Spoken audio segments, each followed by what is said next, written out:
ZB9 news కి స్వాగతం. హైదరాబాద్ లో సుందరయ్య విజ్ఞాన కేంద్రంలో జరిగిన IFTU రాష్ట్ర సదస్సు విజయవంతమైంది. ఈ సదస్సు డాక్టర్ అపర్ణ IFTU జాతీయ అధ్యక్షురాలు ప్రారంభోపన్యాసం చేయగా ముఖ్య వక్తగా IFTU జాతీయ నాయకుడు కర్ణాటకలో ప్రముఖ న్యాయవాది కామ్రేడ్ బాలన్ మాట్లాడారు. ఈ కార్యక్రమంలో రాష్ట్రం నలుమూలల నుండి వివిధ రంగాల అనుబంధ సంఘాల కార్మికులు 600 మందికి పైగా పాల్గొన్నారు. सुरक्षित वर्कर जिसकी नौकरी सुरक्षित है, जो मानसिक रूप से सुरक्षित है कि मेरी नौकरी सुरक्षित है, जिसको एक वेतन मिलता है जो कि कुछ हद तक नियमित है, जिसके लिए वो लड़कर उसको विकसित करवा सकता है, उसके पास कुछ अधिकार है जिसको वो विकसित करवा सकता है। इसके ऊपर चोट अंतर्राष्ट्रीय स्तर पर भी और देश के स्तर पर भी नई आर्थिक नीतियों के आगमन के बाद से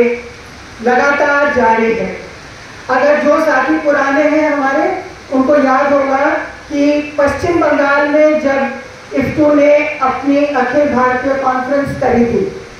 तो हमारे मुख्य अतिथि थे अमित भादुड़ी, जिन्होंने हमारे सामने एक पेपर पढ़ा था जिसमें उन्होंने बताया था कि अंतर्राष्ट्रीय स्तर पर मजदूर वर्ग को अधिकारहीन करने के लिए, उससे उसका आत्मविश्वास छीनने के लिए किस तरह से पूरे दुनिया में कोशिश है कि वर्कर को परमानेंट से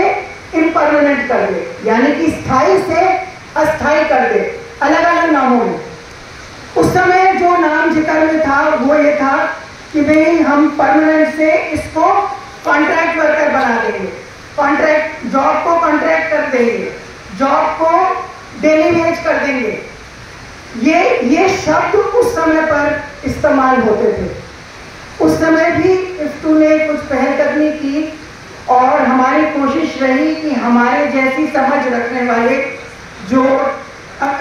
केंद्रीय ट्रेड यूनियन सेंटर्स थे, उस समय हमने कोशिश की कि उनको एक प्लेटफॉर्म पर लाकर और ठेका कर्मचारियों के सवाल पर, उस समय आउटसोर्सिंग शब्द बहुत कम था, ये शब्द बहुत कम था। हमने तमिलनाडु में चेन्नई में एक अखिल भारतीय सम्मेलन का आयोजन किया जिसने कॉन्ट्रैक्ट वर्कर के सवालों के ऊपर ध्यान आकर्षित किया, उसके ऊपर हमने चर्चा की। जब IFTU को मौका मिला अंतर्राष्ट्रीय कोयला मजदूरों का, माइनिंग मजदूरों का कॉन्फ्रेंस हिंदुस्तान में आयोजित करने का,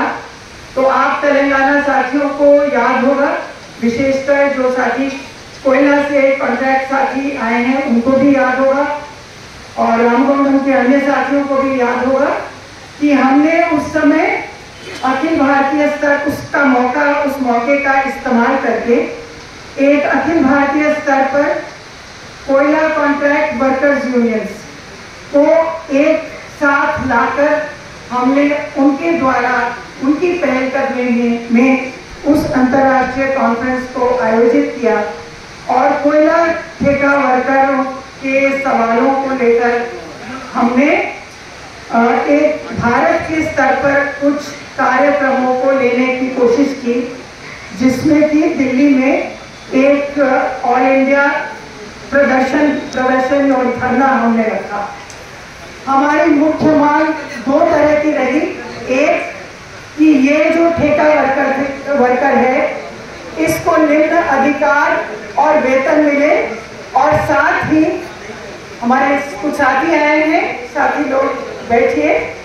आपका स्वागत है कन्वेंशन में, इसमें डिस्टर्बेंस मत करिए।